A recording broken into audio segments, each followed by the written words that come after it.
भारत के सभी नागरिकों को नमस्कार। गुड़गांव में पिछले दिनों कुमार विश्वास ने सिख कौम पर बहुत ही गंभीर हमला करते हुए सिखों का मजाक उड़ाया है। ये मजाक की घटना पुलवामा में शहीद हुए फौजियों के संबंध में रखे गए एक प्रोग्राम के अंतर्गत की गई है। ये दोनों ही बातें दुखदाई हैं। उन फौजियों की शहादत के समय मार्शल सिख कौम का मजाक उड़ाना, जिस सिख कौम की वजह से आज भारत स्वतंत्र है और भारत आज़ाद है, कुमार विश्वास की उस भावना का प्रतीक है कि कुमार विश्वास जैसे हिंदुत्व लोग भारत में सिखों का वजूद नहीं चाहते। वो भारत में सिखों को रखना भी पसंद नहीं करते। मैं इन बातों पर नहीं जाना चाहता। हाँ, कुमार विश्वास ने जो 12 बजे का मुद्दा उठाया है उसकी भाषा में ही मैं पहले उसे जवाब देना चाहता हूँ। कुमार विश्वास जी, 12 बज गए, आपको याद है काबुल में आपकी बहू बेटियाँ नंगी करके एक एक पैसे में बेची जाती थी? याद आया? हम भी ये बोल सकते हैं, पर हमने आज तक बोला नहीं। कुमार विश्वास जी, आंखों में आंखें डाल के तिंदरपाल सिंह बोल रहा है।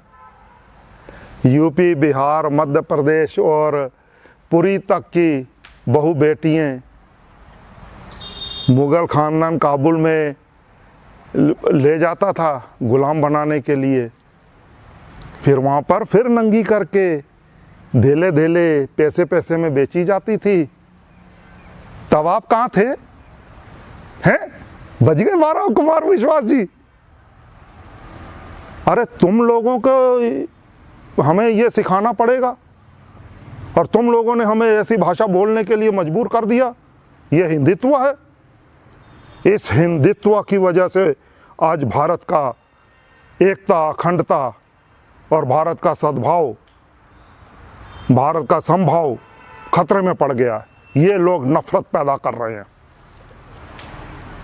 धिक्कार है इन लोगों पर और उन औरतों पर भी जो साड़ियाँ पहनकर उस समागम में ही कर रही थी और अपने अतीत को भूल गई कि उन्हीं की बहू बेटियाँ काबुल कंधार में नंगी करके एक एक पैसे की बेची जाती थी। और वहीं पर जब वो ले जाई जाती थी, पूरे भारत में पुरी से लेकर बनारस से लेकर इलाहाबाद से लेकर पटना से लेकर पंजाब आने तक उनका कोई भी हिंदू राजा विरोध नहीं करता था। किसी में जुर्रत नहीं थी हिंदू में कि वो अपनी बहू बेटियों को छुड़ा ले। जब वो पंजाब में प्रवेश करते थे तो पंजाब के ही ये सिख बहादुर लोग थे जो रात को आधी रात के बाद उन पर हमले बोलते थे। और ये गुरिल्ला वारफेयर की टेक्निक थी। जब दुश्मन थका होता था, सोया होता था, उस पर गुरिल्ला वार की अटैक बोलकर नियत्ता था खालसा। उस टाइम खालसे के पास कोई साधन नहीं थे। उस समय भी खालसे के सिर का जो मूल्य था, जैसे भारत सरकार ने जून 84 में और उसके बाद सिखों के सिरों के कीमत लगाई कि जिंदा या मुर्दा सिखों को पकड़वाने के लिए लाखों का इनाम दिया जाएगा, उस समय भी सिखों के सिर का मूल्य 80 रुपये उस वक्त के थे। और वही सिख कुमार विश्वास जी आपकी यूपी, बिहार, मध्य प्रदेश की बेटियों को, दिल्ली वाली बेटियों को, राजस्थान वाली बेटियों को छुड़ाते थे। बज गए 12 कुमार विश्वास जी। करो ना आप बात। हम उन्हें छुड़ाते थे, छुड़ाने के बाद उनका संरक्षण करते थे, उनका इलाज करते थे और उनसे उनके घर के पते पूछकर उनके घर तक हजारों मील दूर तक पहुंचाने जाते थे। और यही कुमार विश्वास जी के और यही साड़ियां पहनकर हंसने वाले लोगों, मर्द और औरतों में से आप ही के ख़ानदान के वो लोग थे जो वो कहते थे कि नहीं, अब ये मुगलों ने इन्हें उधार लिया, इनके साथ बहुत अन्याय हो गया, इनका चरित्र हनन हो गया, अब हम इन्हें स्वीकार नहीं करेंगे, आप ही रख लो। और हम लोगों का जिगरा था, पंजाब के सिखों का जिगरा था कि आपकी बहू बेटियों को हमने ब्याहा और रखा और वसाया। आप हमें बोलते हो कि 12 बज गए, हमारे 12 बजे। आज इसीलिए इस बगिया में बैठकर खुशी के माहौल में मैं कुमार विश्वास को जवाब दे रहा हूँ कि हाँ, हम लोगों ने उस गुरिल्ला वारफेयर के तहत भारत की उन बेआसरा बहू बेटियों को आसरा दिया और छुड़ाया, जिनको उनके परिवार वाले, उनके ख़ानदान वाले हिंदुत्व ताकतों नहीं छुड़ा पाई, जो ब्राह्मण ताकतें नहीं छुड़ा पाई और उनकी इज्जत नहीं बचा पाई। हमें फ़ख्र है, हमें मान है। हमें आप क्या बोलोगे? आप उस टाइम अपनी आँखों के नीचता में गिरते हो, ज़मीर में गिर जाते हो, धरती में धंस क्यों नहीं जाते जब आप बोलते हो कि सरदार जी 12 बज गए, हमारे तो बज गए भाई। आप बताओ आपके कैसे बजे? कोई बहू बेटी बचा ली? उस नीच हरकतों की वजह से और ऐसी नीच हरकतों की वजह से मुझे ये जवाब आपकी भाषा में देना पड़ रहा। मैं बताना चाहता हूँ कुमार विश्वास जैसी सभी हिंदुत्व ताकतों को और उच्च वर्गीय कुलीन हिंदुओं को कि हिंदू शब्द भी मुगलों ने दिया, आपका वजूद नहीं था। फारसी का शब्द है, लिखा है शब्दकोशों में फारसी का शब्द, और इसका अर्थ है चोर, उचक्के। जब गुरु नानक ने बाबर वाणी में कहा हिंदुस्तान डराया, तो यही बाबर को बोला, अरे तूने तो इन चोर उचक्कों को भी डरा दिया यार, क्योंकि ये चोर उचक्कों की धरती है। पर उन चोर उचक्कों के भी मानवीय अधिकार होते हैं। उन मानवीय अधिकारों के लिए गुरु नानक ने बाबर को बोला कि हिंदुस्तान डराया, पाप की जांजले काबुल होता आया, जोरी मंगे दानवे लालो हिंदुस्तान डराया। वह हिंदुस्तान, ये हिंदुस्तान नहीं है जी, वो चोर उचक्कों वाला देश था। उसे गुरु नानक ने चोर उचक्कों की उपमा में, क्योंकि फारसी में उन्होंने ही, मुगलों ने ही, चंगेज खान की औलाद ने ही, बाबर ने ही, वंशजों ने आपको नाम दिया और आप उसी नाम से अपने आप को प्रसिद्धि मानते हो। कभी आप बताइए किसी वेद ग्रंथ में, किसी गीता में, किसी महाभारत में हिंदू शब्द का वजूद है?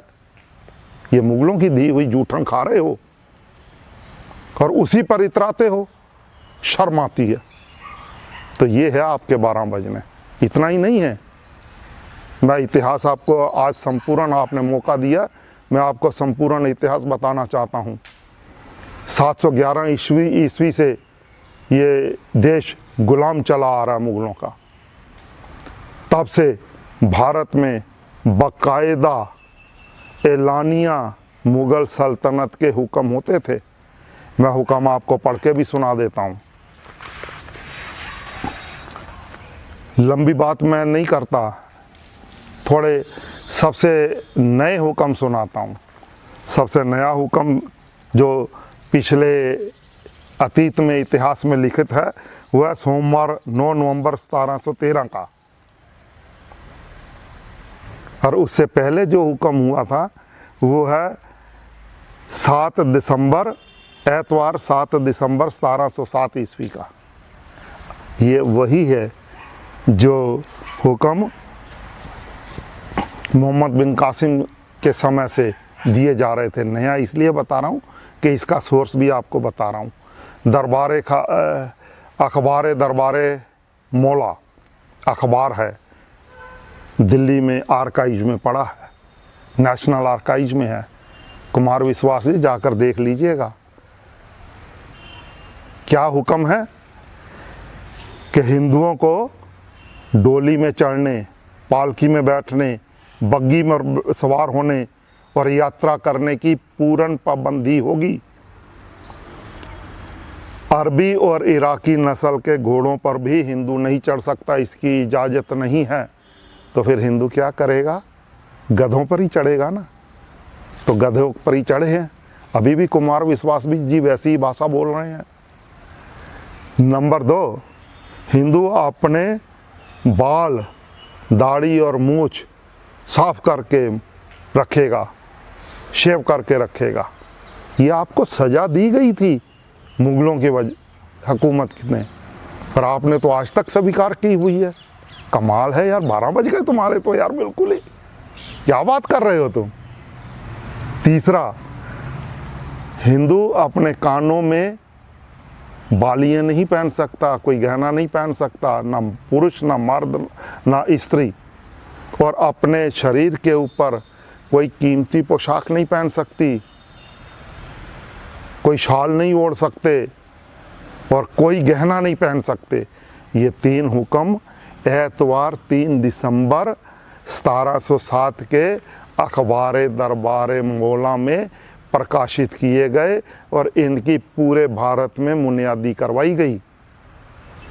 याद रखिए, वो लोग हैं तुम, वो लोग हो जिन लोगों को खालसा पंथ ने आज़ादी दिलवाई, जिन लोगों को मानवीय अधिकार दिलवाए, जिन लोगों को जीने का अधिकार दिलवाया, जिन लोगों को खाने का, पहनने का, ब्याह करने का, डोली में जाने का, घोड़े पर सवार होने का, गहने पहनने का अधिकार दिलवाया।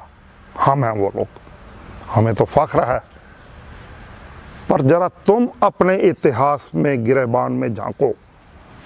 मैं इतना ही नहीं, ये कुमार विश्वास जैसे लोग अपनी हीनता समझते हैं ना, कमतरी, अपनी हीनता के शिकार हो तुम लोग। क्यों हो? क्योंकि तुमने सदैव काल से, जब से गुरु नानक पातशाह का जन्म हुआ तब से लेकर आज तक 550 साल हो गए, 550 साल गुरु नानक और सिख कौम के साथ गद्दारी, अन्याय, दुश्मनी और वैर का संबंध रखा है। तभी से शुरू कर दिया तुमने, जब गुरु नानक ने जनेऊ पहनने से इनकार किया। ये तुम ही लोग हो जो सिर्फ बोलते हो कि सिख हिंदू हैं, और कौन बोलता है? हम तो नहीं मानते। ये तुम ही हो सिर्फ कहते हो, अपनी हीनता की वजह से कहते हो। और तुम ही लोग वो लोग हो जिन्होंने सिखों को मुगलों के हाथों में पकड़वाया भी, उनकी जासूसी भी की, उनकी जानकारियां भी मुहैया कराई, गुप्त सूचनाएं भी दी, और यहाँ तक कि उनके सिरों को काट काट कर बैलगाड़ियों में लद लद कर दिल्ली भेजा और 80-80 रुपए की कीमतें, और अपनी जमींदारियां और अपने राज बचाए। ये तुम ही लोग हो जिन्होंने मुगलों को अपने खानदान की बहू बेटियों को के डोले देकर स्व इच्छा से अपनी बहू बेटियां मुग़ल सल्तनत के राजाओं के साथ ब्याह करके तोड़ी, सिर्फ इसलिए कि हम राजपुताने की अपनी जो राज सत्ता है वो बचा सके। एक आध नहीं, 1.5 दर्जन हो, 1.5 दर्जन। हमें बोलते हो तुम क्या सिखाओगे? मेरे पास पूरी फहरिस्त है उन हिंदू राजों, जमींदारों, अमीरों की, पढ़ के सुनाऊंगा आज मैं आपको, कि जिन्होंने सिखों के सिरों के मूल्य एक आध नहीं, हजार सिखों के सिर मुगलों को कत्ल करवा के उनकी कीमत बसोरी 80-80 रुपये, और उनसे अब जमींदारियां ली, ताल्लुके लिए। जरा लिस्ट सुन लीजिए आप, 1 से 22 तक तो 22 धार के 22 पहाड़ों के हिंदू राजे हैं जिन्होंने गुरु गोबिंद सिंह साहब जी के ऊपर लगातार हमले किए। औरंगजेब को भी पंजाब में बुलाया और उसे पैसे देकर, सरंद के नवाब को भी पैसे देकर अनंतपुर साहब पर अटैक करवाया, और करने वाले वो 22 राजे ही थे। 22 राजाओं के बाद 23, ये राजाओं की लिस्ट देख लीजिए। राजा अजीत सिंह, राजा जय सिंह, ये 22 के बाद है। 24 राजा जय सिंह, 25 राजा जगत सिंह, 26 राजा गोपाल सिंह, 27 अनुरोध सिंह, 28 राजा 70 साल बुंदेला का। आप बोलते हो ना हम यूपी वाले क्या कर रहे थे, सिखों की कीमत ले रहे थे। आज अपनी बहू बेटियों को बचाने वालों कि उन सिखों की मुगलों से 80-80 रुपये एक सिर कत्ल करवा के 80-80 रुपये कीमत बटोर रहे थे तुम लोग। ये हो तुम जो अपने आप को राष्ट्रवादी बोलते हो। और 29 ब्रिज प्रकाश सिरमौर रियासत का राजा। इतना ही नहीं, उनके नौकर भी थे राजे, अजीत सिंह राजपूताना जयपुरिया और जय सिंह जयपुरिया। लगातार सिखों के खिलाफ मुगलों को अपनी सेना में लड़ता रहा और सिखों के बनिस्बत उन्हें पकड़वाने के, उन्हें कत्ल करवाने के अपनी राज सत्ता बचाता रहा है। ये है आपका राष्ट्रवाद। आपने राष्ट्रवादियों को, इस देश को में शहीद होने वालों को, इस देश की रक्षा करने, इस देश की बहू बेटियों की इज्जत की रक्षा करने वालों को, इस देश की सॉवरेनिटी की, संप्रभुता की रक्षा करने वालों को आप लोगों ने मरवाया। कुमार विश्वास जी, और तुम ही हो उन वंशजों में से।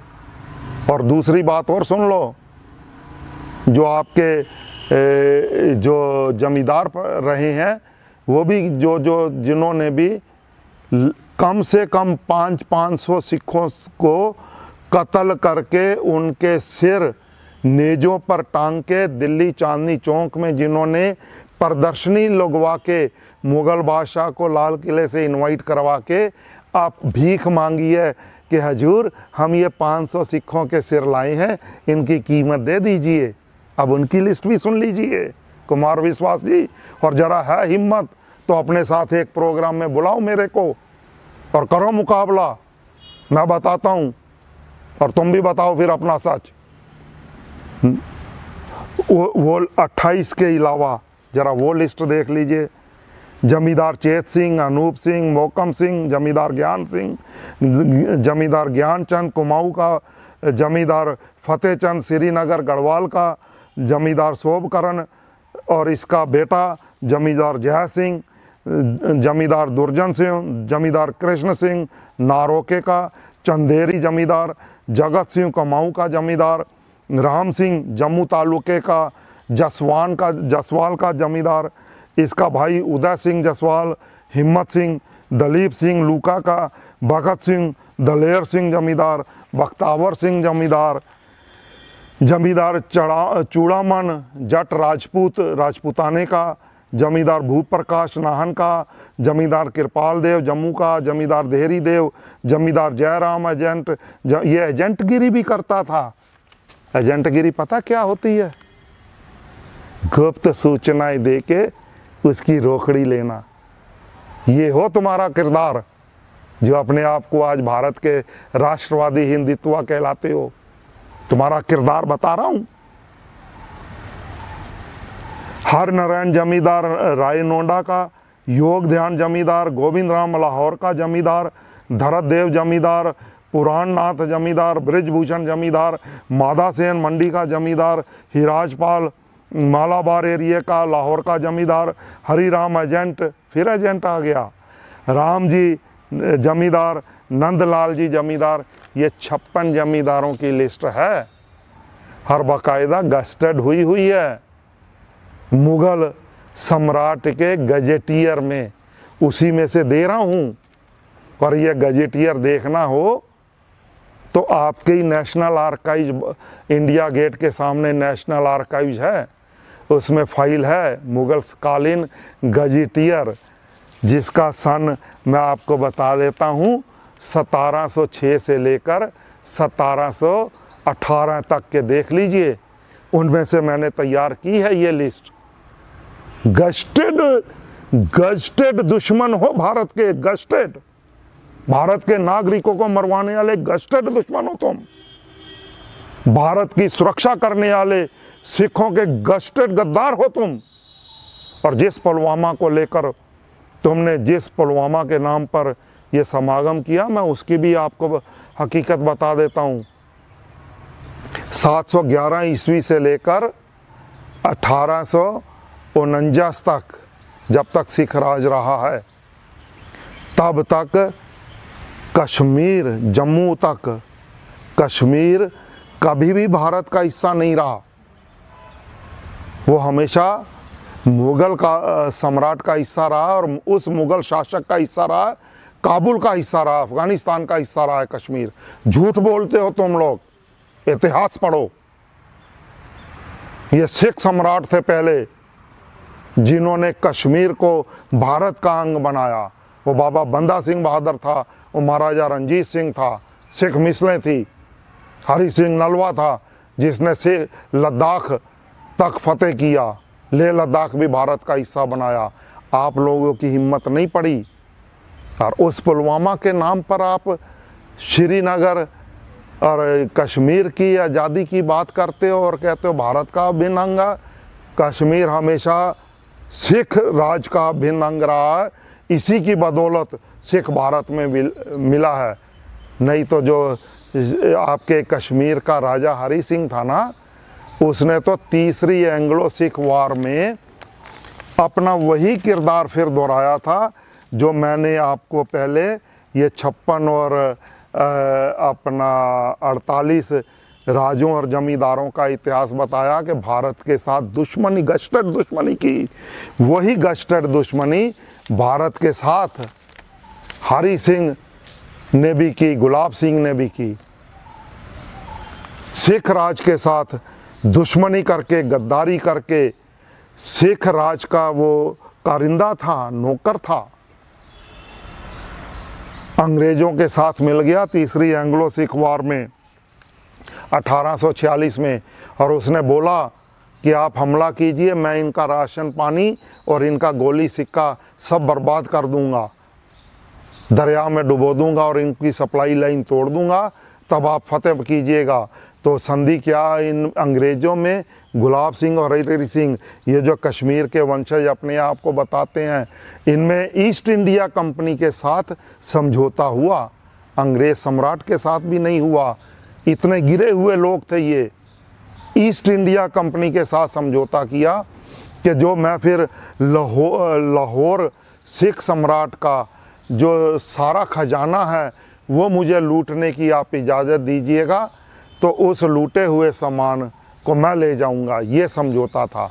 और जब एंग्लो सिख वार में तीसरी एंग्लो इंडियन सिख वार में 1846 में इनकी वजह से सिखों को हार हुई, क्योंकि गोरा बारूद बंद किया गुलाब सिंह हरि सिंह ने, हिंदुओं ने। और पूरे भारत को पूरा भारत पहले से गुलाम था, सदियों से गुलाम था। कभी पंजाब अंग्रेज़ों का गुलाम नहीं बना था। पंजाब अंग्रेज़ों का गुलाम 1849 में इस गुलाब सिंह हरि सिंह की गद्दारी की वजह से बना। और इस गद्दारी के एवज में ईस्ट इंडिया कंपनी ने खुश होकर इसको बोला कि जो हमारा युद्ध में नुकसान हुआ है, क्योंकि सारा सिखों का खजाना तूने लूट लिया है, तो उसमें से हमारे भरपाई कर, जो हमारा नुकसान हुआ है उसकी भरपाई कर। ये पुलवामा कांड मैं आपको समझा रहा हूँ, विश्वास जी सुन लो। वो भरपाई करने के लिए फिर गुलाब सिंह हरि सिंह ने क्या बोला कि आप ऐसा कीजिए, हम आपका सारा युद्ध में हुआ जितने भी पैसे का नुकसान है, गोला बारूद जितने का भी था, जितने भी आपके फौजी कंपनसेट होंगे मृत्यु के बाद, उनको खून की कीमत अदा कर दूंगा। आप बताइए क्या कीमत अदा करूं, पर आप जो कश्मीर है वो मुझे बेच दीजिए। राज सत्ता नहीं मांगी, क्योंकि इस लायक थे ही नहीं तुम लोग कि राज कर सकते। तुमने तो मलकियत, निजी मलकियत मांगी कि कश्मीर बेच दो। और ये ट्रीटी है, ट्रीटी बता रहा हूं मैं आपको, कश्मीर ट्रीटी बाकायदा 16 मार्च 1846 में ये कश्मीर ट्रीटी हुई। ट्रीटी साइन करने वाले थे ईस्ट इंडिया कंपनी की तरफ से फ्रेडरिक क्रोई और मेजर हेनरी मंटगोमरी लॉरेंस, दूसरी तरफ से थे Gulab Singh, east India company की तरफ से ये ट्रीटी की गई कि आपको 10 मिलियन रुपए का हर्जाना देना होगा। 10 मिलियन रुपए में हम आपको कश्मीर आपकी मलकियत बना देते हैं, पर उसका इंतकाल आपके नाम नहीं करेंगे, सिर्फ मलकियत बनाएंगे तब तक जब तक आप 10 लाख मिलियन रुपए हमें जमा नहीं करा देते। तो उन्होंने बोला, हजूर हमारे पास इतना पैसा तो नहीं है, किरदार देखो अपना कुमार विश्वास जी, ये हिंदुत्व का किरदार है, जरा देख लो ध्यान से। सिखों के खिलाफ हिंदुत्व का किरदार समझा रहा हूं मैं। तो ईस्ट इंडिया कंपनी को गुलाब सिंह ने बोला कि मेरे पास हजूर इतना पैसा नहीं है, इसकी किश्तें बांध दो।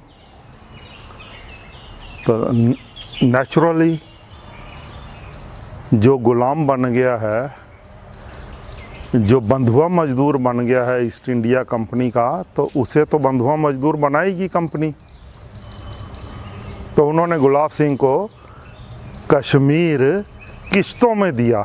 संसार में पहली बार ऐसी नीच ट्रीटी किसी भी कंपनी या किसी भी देश की किसी भी दूसरे देश के नागरिक के साथ हुई है। आखिरी और पहली ट्रीटी है, इतनी कमीनी ट्रीटी, इतनी गिरी हुई ट्रीटी, इतनी गद्दारी पर भरपूर ट्रीटी। आप देखिए कि सिखों से राज सत्ता छीनने की एवज में गुलाब सिंह और हरि सिंह हिंदुओं ने जो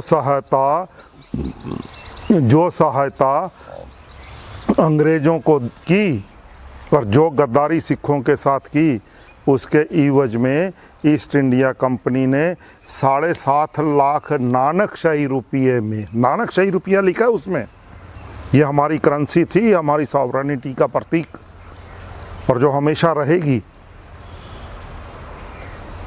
7.5 लाख नानकशाही रुपये में कैश लेकर और 50-50 लाख की बाकी किश्तें बांधकर जब तक 10 लाख मिलियन नानकशाही रुपया पूरा नहीं होता तब तक के लिए कश्मीर उनको दे दिया गुलाब सिंह जी को।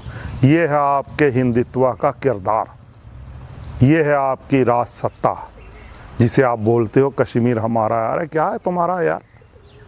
सिखों की बदौलत है, जो भी हो आज जो भी हो वो सिखों की बदौलत हो, ये समझ लो। और यही तुम्हें बार बार 12 बजे याद आता है कि यार हम जो हैं, हमारा वजूद जो है, हमारी बहू बेटियाँ जो हैं, ये हमारा जो आज भारतवर्ष है, जो हमारा ये धर्म बचा हुआ है, ये सभी जो हम ब्राह्मण भी बचे हैं, जो हमारा जनेऊ बचा है, ये सभी तो सिखों की वजह से बचा। और ये आपको बार बार गलानी की भावना का एहसास कराता, तब आप बोलते हो सिखों को अपनी गलानी अपने अंदर के कम्प्लेक्स में से कि सरदार जी 12 बज गए तो हमें तो फ़ख्र है, हम तो कहते हैं हाँ बज गए भाई, तुम्हारी बहू बेटियों को पंजाब में बसाया हुआ, आकर देखो बज गए। तो ये है हमारा और आपका किरदार। इस किरदार को कुमार विश्वास जी याद रखो और सभी हिंदुत्व ताकतों को मैं बोलता हूँ इसे अच्छी तरह से याद रख लें। जिन लोगों ने दिल्ली में केस किया इनके खिलाफ, मैं उनको धन्यवाद देता हूं और उन्हें यह भी बेनती करता हूं कि इस केस को वापस मत लीजिएगा, चाहे जितनी मर्जी माफ़ी मांग ले ये लोग। अब इस केस का फैसला आने दीजिए, होने दीजिए, ताकि आने वाली नस्लों को, आने वाली जनरेशन को हमेशा याद रहे कि सिखों के 12 कैसे बचते थे। अब हम बजा के दिखाएं, इनकी अदालत में भी बजा के दिखाएं। तो इसलिए मेरी उन सभी लोगों से जिन्होंने केस किया हाथ जोड़ के विनती है कि केस को वापस मत लेना। जहाँ गवाही की ज़रूरत है मुझे बुलाओ, मैं डॉक्यूमेंट्स लेके गवाही भी दूंगा। हम खड़ेंगे, पंथ खड़ेगा, सिख कौम खड़ेगी आपके साथ। अदालतों में भी इनकी हिंदुत्व की असलियत साबित करके फिर हम इनको सज़ा दिला के फिर आएंगे। तो इसलिए अब इस केस को चलने दीजिए। मेरी भारत के नागरिकों को, अमन पसंद नागरिकों को ये विनती है कि ऐसी हिंदुत्व ताकतों को, ऐसी नफ़रत फैलाने वाली ताकतों को, देशद्रोही ताकतों को, देश में एकता, अखंडता की, समभाव की, भ्रातृभाव की, खुदाई खिदमतकारी की भावनाओं को कत्ल करने वाली, ऐसी विद्वेष फैलाने वाली, नफ़रत फैलाने वाली ताकतों को हरा दीजिए और इन्हें देश से बाहर निकाल के फेंको। देश इनका नहीं है, 86% मूल निवासियों का देश है। आओ मूल निवासियों, एकता करो, सिख कौम तुम्हारी राज सत्ता दिलवाएगी। ये मेरा प्रण है सिख कौम की तरफ से। आओ एक होएं, एकमुठ होएं। इस विनती के साथ भारत के सभी नागरिकों का धन्यवाद। अगर आपको ये मेरी ये बातें पसंद आई हैं और ये इतिहास, प्रमाणित इतिहास आपको चाहिए कि ज़्यादा से ज़्यादा शेयर कीजिए। भारत के बच्चे बच्चे के हाथ में आज मोबाइल है, हर मोबाइल में ये पहुंचा दीजिए और ज़्यादा से ज़्यादा शेयर भी कीजिए, सब्सक्राइब भी कीजिए। अगर आपको ये वीडियो अतिंदर पाल सिंह खालिस्तानी चैनल से पसंद आती हैं तो इनको स्पॉन्सर भी कीजिए। हमें आपकी सहायता की भी ज़रूरत है। धन्यवाद। वाहिगुरु जी का खालसा, वाहिगुरु जी की फतेह।